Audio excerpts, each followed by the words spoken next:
नमस्ते दोस्तों, स्वागत है आपका आपके अपने चैनल शंभो साउंड पर। और दोस्तों, आज हम Q&A सेक्शन का 28 नंबर का वीडियो बना रहे हैं।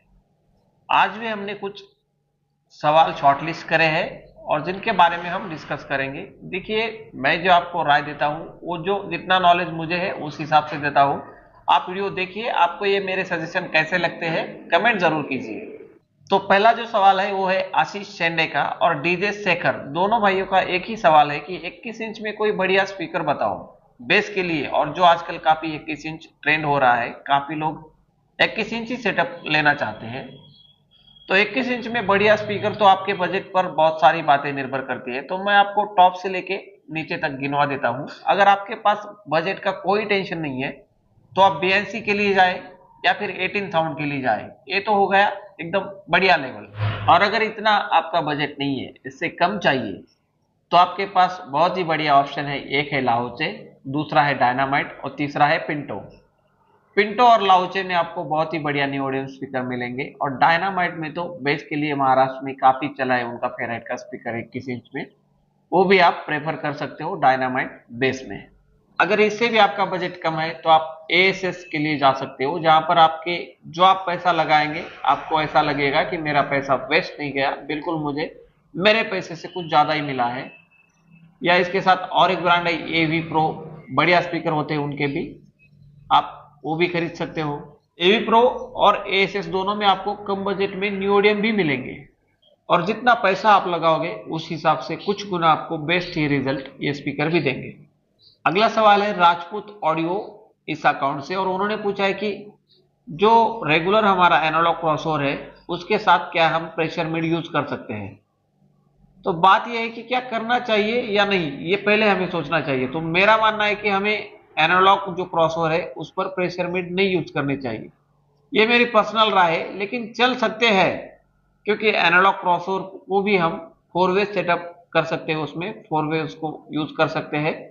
और जो हमारा थर्ड आउटपुट रहेगा, फर्स्ट तो हम बेस के लिए आउटपुट लेंगे, सेकंड हम मिड बेस के लिए लेंगे, थर्ड हम मिड प्योर मिड या उसमें थोड़ा सा एचएफ फ्रीक्वेंसीज लेंगे जो हमारे प्रेशर मिड के लिए आउटपुट रहेगा, और फोर्थ आउटपुट हम एचएफ के लिए लगाएंगे।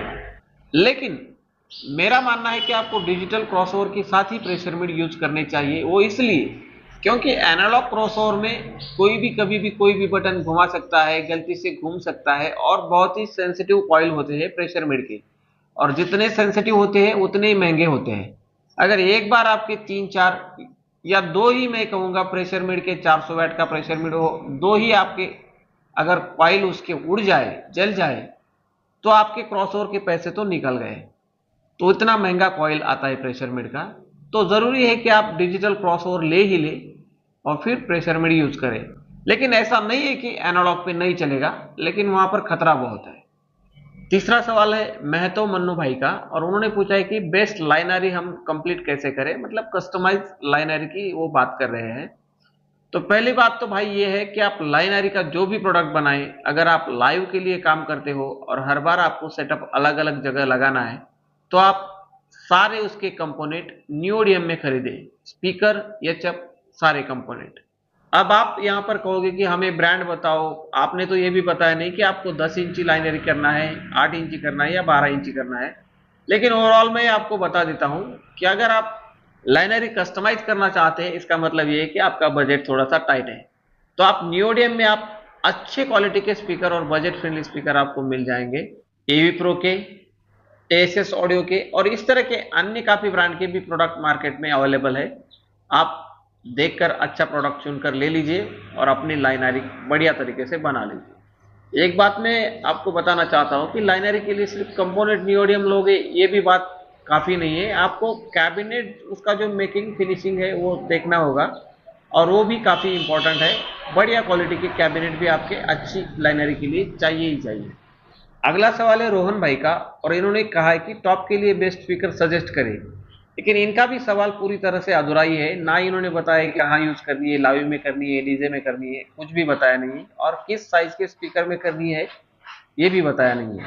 लेकिन अगर हम सोचें कि इनको लाइव में यूज करनी है और बजट कम है, तो आप बेझिझक किसी की कोई भी बात न सुने, और बजट आपका 5,000 के अराउंड है तो आपको आहूजा का MB300 मॉडल यूज करना है। ये नहीं देखना है कि इस पर 300 वैट ही लिखा है, इतने पैसों में तो मुझे 500 मिलेगा।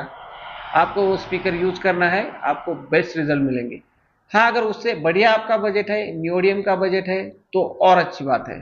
और अगर ये टॉप आप डीजे के लिए पूछ रहे हो, जिसके साथ प्रेशर मीट भी लगाए जाते हैं आजकल, या बहुत सारी क्वांटिटी में HF होते हैं, तो यहाँ पर आप 4 इंच वॉइस कॉइल का 12 इंच का मिड का स्पीकर यूज कर सकते हो।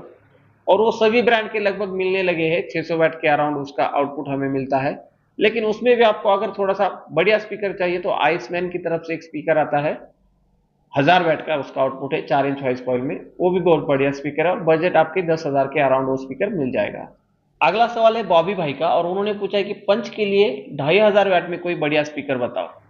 तो पंच के लिए 2500 वाट का स्पीकर, ये थोड़ा सा कॉम्बिनेशन मिलना मुश्किल हो जाता है। लेकिन जो हम पंच के लिए 451 मॉडल बहुत ट्रेंड कर रहा था पिछले कुछ साल, 2-3 साल, अलग अलग कंपनीज का, RCF का, वो इंस्पायर डिजाइन, ये सब कंपनीज यूज कर रहे थे। लेकिन अगर उससे बढ़िया आपको पंच के लिए स्पीकर चाहिए तो 2000 वाट में तो मुझे एक बहुत बढ़िया स्पीकर लगता है, वो है लाउचे का। फेराइट में स्पीकर आपको मिलेगा और उतना भी महंगा नहीं है, और बहुत ही बढ़िया पंच आपको मिलेगा। 2000 वाट लगभग आपको मिलेगा, क्योंकि लाउचे ब्रांड काफी बढ़िया ब्रांड है। इस स्पीकर के लिए आप जा सकते हो अगर आपको काफी लाउड और पंची साउंड चाहिए, बहुत बेहतरीन रिजल्ट आपको मिलेगा। अगला सवाल भी इससे मिलता जुलता है, त्रिपुरा से है सुतापा ऑडियो, और उन्होंने पूछा है कि 1200-1300 वाट में कोई पंच के लिए स्पीकर बताइए। तो यहाँ पर 1200-1300 वाट जब आप बोलते हो तो एक्चुअल में आपको तो 800-900 भी मिलना मुश्किल होता है। आपको 4 इंच वॉइस कॉइल में ये स्पीकर मिलेगा और बहुत सारी कंपनीज के लेवल से मिलेगा। मैं नामों में नहीं जाना चाहता अलग अलग कंपनीज की, लेकिन मैं आपको सजेस्ट करना चाहता हूँ कि आप, इससे अच्छा है कि आप 4.5 इंच वॉइस कॉइल पर थोड़ा सा आगे जाए, क्योंकि 4 इंच वॉइस कॉइल के स्पीकर थोड़ी सी भी अगर गलती हो जाए तो वो जल जाते हैं। तो आपका टेक्निकली जो भी वो सिस्टम चला रहा है वो काफी एक्सपीरियंस होना चाहिए बंदा। नहीं तो आप थोड़ा सा 4.5 इंच पर अगर आप जाते हो, 4.5 इंच वॉइस कॉइल के स्पीकर के साथ, तो आपको बहुत सारे ऑप्शन मिलेंगे। तो यहाँ पर आपको जो मार्केट में चल रहे हैं वो 2 ऑप्शन मैं आपको बता देता हूँ। एक है BNC के 115 से इंस्पायर डिजाइन, मार्केट में काफी, अब कॉपी बोलना मुश्किल है क्योंकि बहुत सारी कंपनीज बना रही है और बहुत सारे लोग उसमें अच्छी क्वालिटी भी दे रहे हैं। और दूसरा है RCF से इंस्पायर डिजाइन जो 451, जिसकी मैंने अभी बात की। तो इन दोनों में से आप किसी भी कंपनी का एक अच्छा प्रोडक्ट चुनिए और वो आपको बहुत ही बढ़िया रिजल्ट देगा। एक तो स्पीकर मैंने कुछ दिन पहले ही आपको दिखाया वीडियो में, ASS की तरफ से आने वाला 115, वो भी काफी बढ़िया स्पीकर है पंच के लिए, आप उसे भी ले सकते हो। अगला सवाल है महबूब भाई का, और उन्होंने पूछा है कि क्या हम एक ही सेटअप में कुछ कैबिनेट बेस के लिए LF7 और कुछ फ्रंट लोड कैबिनेट यूज कर सकते हैं क्या। तो महबूब भाई ऐसा है कि आप बहुत सारे सेटअप में देखोगे, खास करके गाँव में जाओगे तो एक ही सेटअप में आपको अलग अलग तरह के बेस के कैबिनेट देखने को मिलते हैं, लोग चलाते भी है। लेकिन टेक्निकली बात है कि नहीं चलाने चाहिए। एक सेटअप में सारे कैबिनेट बेस के एक ही तरह के होना चाहिए। अगर अलग कैबिनेट होते हैं, जैसे कि कुछ में फ्रंट लोड स्पीकर लग रहा है, कुछ में रिवर्स लग रहा है, तो उसमें कैंसलेशन पैदा होता है, ऐसा साउंड इंजीनियर्स बोलते हैं। तो जितने हम बेस लगाएंगे उसका हमें जो 100% रिजल्ट मिल सकता है एक तरह के कैबिनेट होने पर, उसमें हमें कुछ 10-20% का नुकसान हो जाएगा, हमारा जो रिजल्ट है वो थोड़ा घट जाएगा। लेकिन बहुत लोग चला रहे हैं। अगर आपके पास पहले से कैबिनेट पड़े हुए हैं तो नए खरीद कर और पैसा लगाने से अच्छा है कि उनको यूज किया जाए, तो आप यूज कर सकते हो। तो दोस्तों ये थे कुछ आज के सवाल, आपको कैसे लगे इनके जो भी मैंने आंसर आपको बताए, ये मुझे कमेंट सेक्शन में जरूर बताइए। वीडियो को लाइक कीजिए, शेयर कीजिए, चैनल को सब्सक्राइब जरूर कीजिए। मिलते हैं अगले वीडियो में, तब तक के लिए बाय बाय।